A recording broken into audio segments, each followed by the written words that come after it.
Hello friends, season classes में आपका फिर से स्वागत है। आज हम पॉलिटी की कुछ महत्वपूर्ण शब्दावलियों को पढ़ेंगे। पॉलिटी को पढ़ने से पहले हमें इन शब्दावलियों का ज्ञान होना अति आवश्यक है। जैसे कि क्या है महत्वपूर्ण शब्दावलियाँ। फर्स्ट क्या है? तारांकित पर्सन। तारांकित पर्सन क्या है? तारांकित पर्सन, इसमें क्या है? तारांकित पर्सन में इसका उत्तर मौखिक रूप से सदन में ही दिया जाता है। मौखिक रूप से सदन में ही दिया जाता है। ठीक है, इसका उत्तर क्या है? मौखिक रूप से ही सदन में दिया जाता है। उसके बाद क्या है? अतारांकित। ठीक है, अतारांकित, तारांकित तो क्या है? मौखिक रूप से इसका उत्तर जो सदन में दिया जाता है। और अतारांकित इसका क्या है? इसका लिखित रूप में आंसर दिया जाता है। ठीक है, उसके बाद है अल्प सूचना पत्र पर्सन। अल्प सूचना पर्सन। ठीक है, अल्प सूचना पर्सन में क्या है? जन महत्व के अत्यावश्यक विषय से संबंधित पर्सन। ठीक है, जन महत्व के अत्यावश्यक विषय से संबंधित पर्सन। ठीक है, उसके बाद है शून्यकाल। ठीक है, तो शून्यकाल में क्या है भाई? संसद में दोपहर 12 बजे के बाद का समय। संसद में दोपहर 12 बजे के बाद का समय क्या है? प्रश्न या फिर प्रश्न काल के बाद का समय। शून्यकाल क्या है? दोपहर में 12 बजे के बाद का समय या फिर क्या है? प्रश्न काल के बाद का समय। ठीक है, मतलब उसे हम शून्यकाल बोलते हैं। श्वेत पत्र। श्वेत पत्र में क्या है? श्वेत पत्र राष्ट्रीय महत्व के मामले में सरकार द्वारा प्रकाशित एक दस्तावेज क्या है? श्वेत पत्र है। ठीक है, उसके बाद है अविश्वास प्रस्ताव। मंत्रिपरिषद के किसी सदस्य द्वारा संसदीय विशेषताओं के उल्लंघन पर पेश होने वाला प्रस्ताव। ठीक है, मंत्रिपरिषद के किसी सदस्य द्वारा संसदीय विशेषताओं के उल्लंघन पर पेश किए जाने वाला प्रस्ताव। ठीक है, किसी बात का उल्लंघन किया जाना तो वो जो उसके बाद क्या रखा जाता है? अविश्वास प्रस्ताव रखा जाता है। ठीक है, और नेक्स्ट है भाई स्थगन प्रस्ताव। सदन में विचार विमर्श के लिए अति आवश्यक तत्कालिक विषय। सदन में विचार विमर्श चल रहे हैं और अति आवश्यक तत्कालिक विषय से संबंधित प्रस्ताव क्या है? वो क्या है भाई?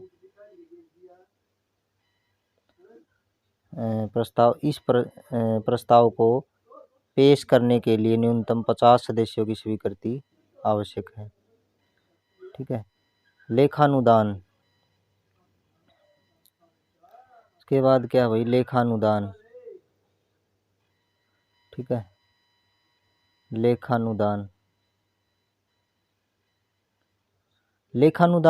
जब सामान्य आय व्यय प्रस्ताव से पूर्व सरकार को धन की आवश्यकता होती है तो लोकसभा लेखानुदान द्वारा ही सरकार के लिए अग्रिम धनराशि को उपलब्ध कराती है। ठीक है, अग्रिम धनराशि को लेखानुदान ही उपलब्ध करवाती है।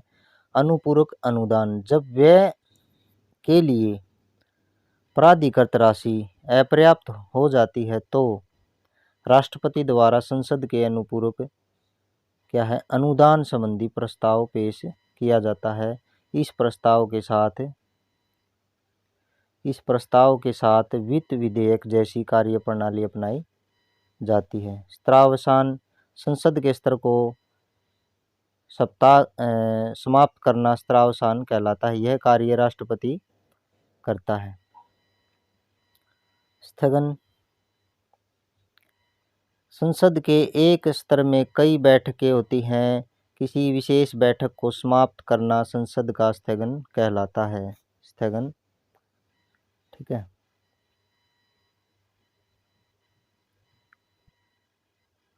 तो क्या है, स्थगन का अधिकार। स्थगन का अधिकार सदन के पीठासीन अधिकारी अर्थात अध्यक्ष या सभापति का होता है। ठीक है।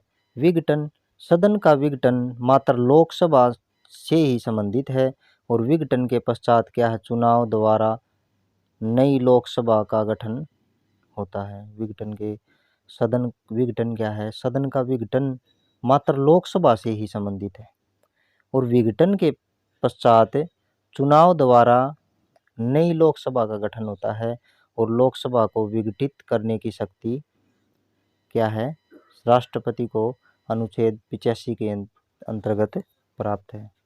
ठीक है। लोकसभा को विघटित करने की शक्ति राष्ट्रपति को अनुच्छेद 85 के अंतर्गत प्राप्त है। सदनों का संयुक्त अधिवेशन,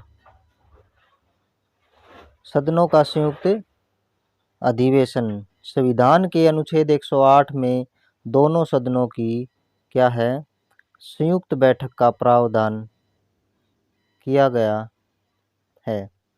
यह अधिवेशन किसी विधेयक के पारित होने के उत्पन्न विरोध को दूर करने के लिए किया जाता है। संयुक्त बैठक बुलाने का अधिकार राष्ट्रपति को ही है। ठीक है।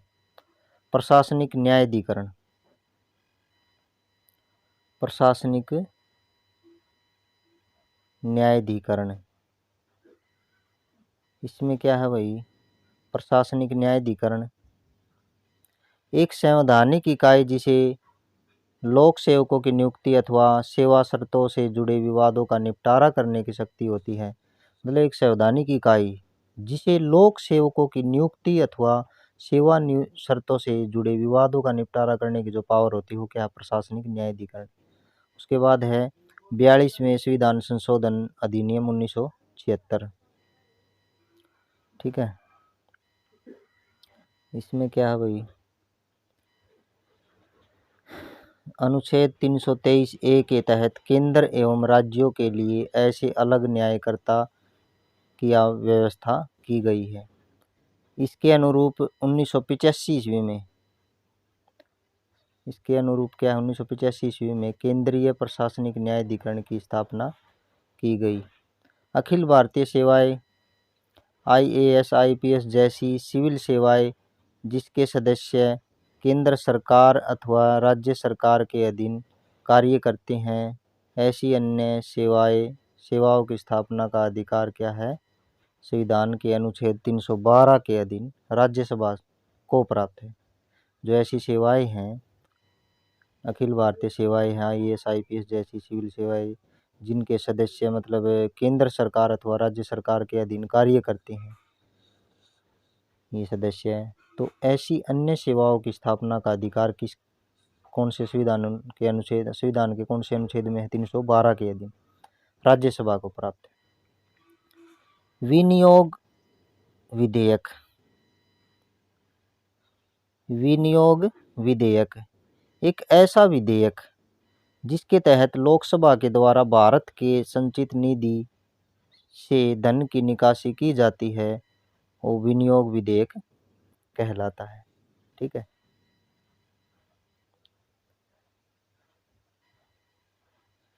विधेयक एक ऐसा प्रस्ताव जो व्यवस्थित रूप में सदन के पटल पर रखा जाता है। एक ऐसा प्रस्ताव जो व्यवस्थित रूप से सदन के पटल पर रखा जाता है और दोनों सदनों द्वारा पारित होने एवं राष्ट्रपति की स्वीकृति मिलने के बाद कानून का रूप ले लेता है। ठीक है। राष्ट्रपति की स्वीकृति मिल जाती है, उसके बाद क्या है, कानून का रूप ले लेता है, वो विधेयक कहलाता है। ठीक है। छद्म विधान ऐसा विधान अथवा कानून जो यद्यपि सार्वजनिक मर्यादाओं के अनुरूप ही दिखता है, किंतु उसके पीछे कोई पूर्वाग्रह छिपा होता है, जिससे उसे क्या है, छद्म विधान कहते हैं। ऐसा विधान या कानून, ऐसा विधान या कानून, ऐसा विधान या अथवा कानून जो यद्यपि सार्वजनिक मर्यादाओं के अनुरूप ही दिखता है, किंतु उसके पीछे कोई पूर्वाग्रह छिपा होता है, उसे छद्म विधान कहते हैं। ठीक है। सहकारी संघवाद। सहकारी संघवाद भारतीय परिप्रेक्ष्य में संघवाद की जो अवधारणा है, उसे सहकारी संघवाद का नाम दिया गया है। काउंसिल विदेशों में रह रहे किसी देश के वाणिज्यिक प्रतिनिधि को काउंसिल कहा जाता है। विदेशों में रह रहे किसी देश के वाणिज्यिक प्रतिनिधि को काउंसिल कहा जाता है। पुनरावलोकन का सिद्धांत। पुनरावलोकन का सिद्धांत, इसके अनुसार न्यायालय द्वारा यह निर्धारित किया जाता है कि कोई विशेष नियम संपूर्ण अर्थ में अथवा इसका कोई एक भाग असंवैधानिक है या नहीं। इसके द्वारा किसी नियम विशेष के एक भाग को भी क्या है, अनुपयुक्त घोषित किया जा सकता है। तो दोबारा से देखते हैं। पुनरावलोकन का सिद्धांत, इसके अनुसार क्या है, न्यायालय द्वारा यह निर्धारित किया जाता है कि कोई विशेष नियम संपूर्ण अर्थ में, उसका पूर्ण जो अर्थ है उसमें, अथवा इसका कोई एक भाग असंवैधानिक क्या है, असंवैधानिक है या नहीं। इसका कोई भी एक भाग क्या है, असंवैधानिक है या नहीं। पुनरावलोकन का सिद्धांत। ठीक है। दोबारा से अवलोकन करना, उसका पुनः प्रयास करना, जैसे कि दोबारा से उसका अवलोकन। इसके द्वारा किसी नियम विशेष के एक भाग को भी अनुपयुक्त घोषित किया जा सकता है। ठीक है। जबकि शेष भाग उपयुक्त माना जा सकता है। कटौती प्रस्ताव। कटौती प्रस्ताव बजट संबंधी बहस के दौरान सरकार द्वारा रखे गए अनुदान की मांग। बजट संबंधी बहस के दौरान सरकार द्वारा रखे गए अनुदान की मांग के विरुद्ध यह कटौती संबंधी प्रस्ताव लाया जाता है, तो उसे कटौती प्रस्ताव कहते हैं। यह 3 प्रकार का होता है। 3 प्रकार का कौन सा है? एक तो है नीतिगत। ठीक है। तो एक तो क्या है भाई, नीतिगत। इस प्रस्ताव में किसी सदस्य द्वारा सरकारी नीति को अस्वीकृत करने की सिफारिश के उद्देश्य से मांग की जाती है। इस प्रस्ताव में किसी सदस्य द्वारा सरकारी नीति को अस्वीकृत करने की सिफारिश रखी जाती है, सिफारिश के उद्देश्य से मांग की जाती है, तो क्या है, मांग की धनराशि घटाकर 1 रुपया कर दी जाए। मांग की जो राशि है, धनराशि है, वो घटाकर 1 रुपया कर दी जाए। इस प्रस्ताव का उद्देश्य नीति की समीक्षा करना होता है। दूसरा क्या है, मितव्ययिता कटौती। इसमें क्या है, इसके अंतर्गत मांग की धनराशि में से एक विशेष राशि की कटौती की मांग की जाती है। वह राशि 1 रुपया हो सकता है या 100 रुपया भी हो सकता है। ठीक है। अब क्या है, प्रतीकात्मक कटौती।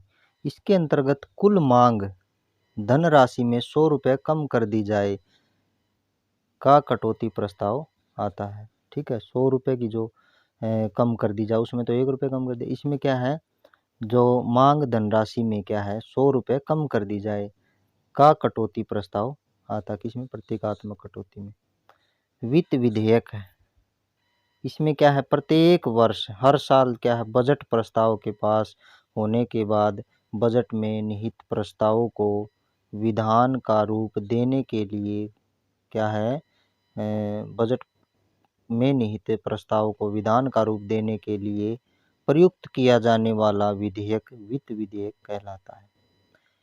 यह दो तरह का होता है। वित्त विधेयक क्या है, दो तरह का होता है। ऐसे विधेयक जो संविधान के अंतर्गत सिर्फ धन विधेयक के रूप में वर्णित होते हैं, संविधान के अंतर्गत धन विधेयक के रूप में वर्णित होते हैं तथा जो राज्यसभा में प्रयुक्त नहीं किए जा सकते, साथ ही इसकी प्रस्तुति के लिए राष्ट्रपति की अनुशंसा भी जरूरी होती है। ठीक है। ऐसे विधेयक जिसके अंतर्गत भारत की संचित निधि ऐसे विधेयक जिसके अंतर्गत भारत की संचित निधि से संबंध व्यय होते हैं तथा जो सामान्य विधेयक की तरह ही सदन में पारित किए जाते हैं। धन विधेयक इम्पोर्टेंट है।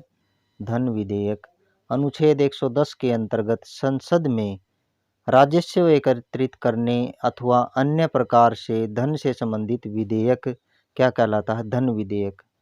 इसमें निम्नलिखित विशेषताएं होनी चाहिए।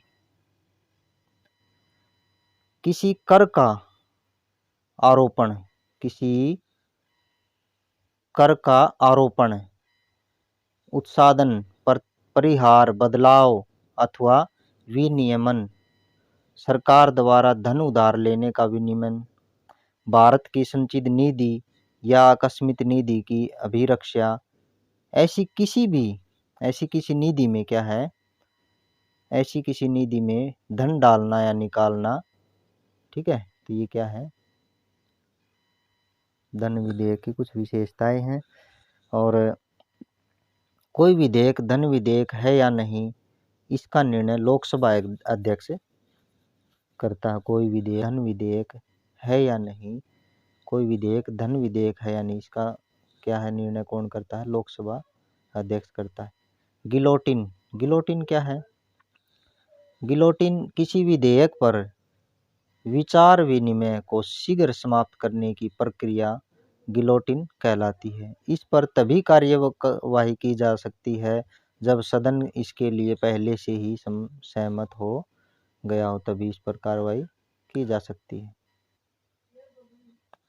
इसका उद्देश्य किसी विधेयक को जल्द से जल्द पारित कराना होता है और इसके लिए पहले से ही यह तय कर लिया जाता है कि विधेयक की विभिन्न अवस्थाओं के लिए कितना समय दिया जाएगा।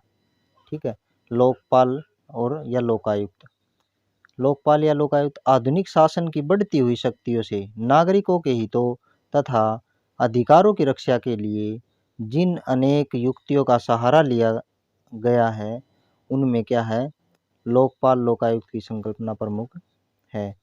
लोकपाल एवं लोकायुक्त का जो कार्य क्या है, सरकारी विभागों के विरुद्ध, सरकारी जो विभाग है उनके विरुद्ध, सरकारी विभागों के विरुद्ध, समझ गए, नागरिकों की शिकायत, भाई किसी नागरिक ने सरकारी विभाग पर कोई शिकायत डाल दी, उसके विरुद्ध क्या है, छानबीन करना है।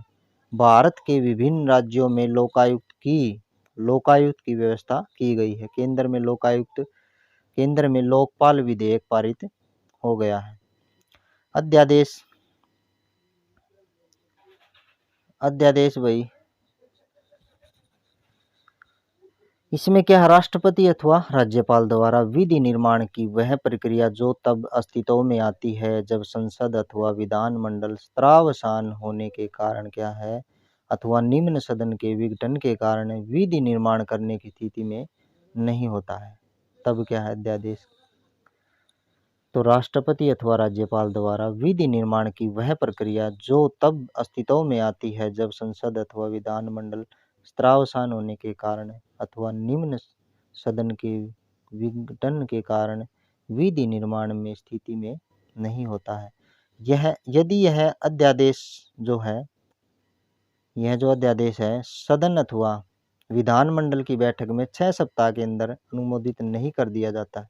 अगर 6 सप्ताह के अंदर अनुमोदित नहीं किया जाता तो क्या होता है, यह स्वतः ही समाप्त हो जाता है, अपने आप समाप्त हो जाता है। यह अस्थायी होता है परंतु प्रकृति पूर्ण विधान के समान ही होती है। अस्थायी होता है परंतु जो इसकी प्रकृति है वह पूर्ण विधान के समान ही होती है। परिपरीक्षा, विधायी प्रस्ताव पर जनता का मत लिए जाने की पद्धति क्या है? परिपरीक्षा कहलाती है। परिपरीक्षा जो है इसके अनुसार यह आवश्यक होता है कि विधानमंडलों द्वारा पारित विधेयकों को अंतिम रूप से तभी स्वीकारा जाए जब राज्य के निर्वाचकों द्वारा उनके पक्ष में मत प्राप्त हो जाए। ठीक है। शक्तियों का पृथक्करण। शक्तियों का पृथक्करण राज्य के 3 अंगों कार्यपालिका और व्यवस्थापिका और क्या है न्यायपालिका को प्रदत्त स्वतंत्रता का सिद्धांत शक्तियों का पृथक्करण कहलाता है। निलंबनकारी वीटो। निलंबनकारी वीटो, जब कोई कार्यपालिका वीटो जो है इस प्रकार का होता है कि विधानमंडल का सामान्य बहुमत उसका अध्यारोहण कर सकता है तो उसे निलंबनकारी वीटो कहते हैं। ठीक है। एकात्मक राज्य व्यवस्था। एकात्मक राज्य व्यवस्था ऐसी राजनीति व्यवस्था जिसमें सत्ता का केंद्रीयकरण मात्र संघ में होता है और राज्यों द्वारा किसी अधिकार का प्रयोग तभी किया जाता है जबकि उसके संघ की ओर से ऐसा करने की छूट मिलती है, जैसे फ्रांस, जापान आदि। एकात्मक राज्य व्यवस्था दोबारा से देखते हैं। एकात्मक राज्य व्यवस्था ऐसी राजनीतिक व्यवस्था जिसमें सत्ता का केंद्रीयकरण मात्र संघ में होता है। सत्ता का जो केंद्रीयकरण है वो क्या है? मात्र संघ में होता है और राज्यों द्वारा किसी अधिकार का प्रयोग तभी किया जाता है जबकि उससे संघ की ओर से ऐसा करने की छूट मिलती है, तभी राज्य द्वारा प्रयोग किया जा सकता है। जैसे कि क्या फ्रांस, जापान आदि एकात्मक राज्य व्यवस्था के उदाहरण हैं। संघात्मक राज्य व्यवस्था। संघात्मक राज्य व्यवस्था ऐसी राजनीतिक व्यवस्था जिसमें सत्ता का विकेंद्रीकरण होता है। जिसमें सत्ता का क्या होता है? विकेंद्रीकरण होता है। दूसरे शब्दों में कहे तो ऐसी व्यवस्था में काफी हद तक केंद्र और राज्यों के मध्य कार्यों का बंटवारा स्पष्ट होता है। ठीक है। राज्यों को काफी स्वतंत्रता मिली होती है, जैसे अमेरिका, इंडिया। ठीक है।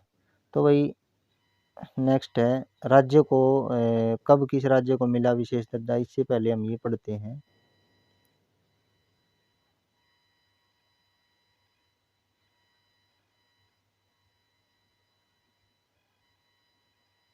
तो इसमें क्या है?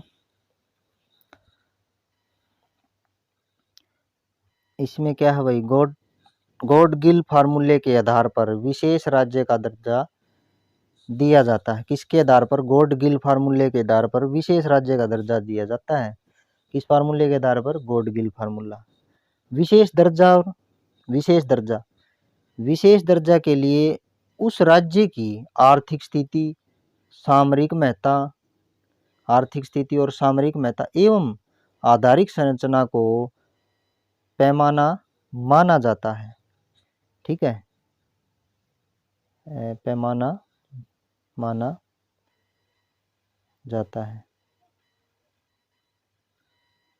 तो भाई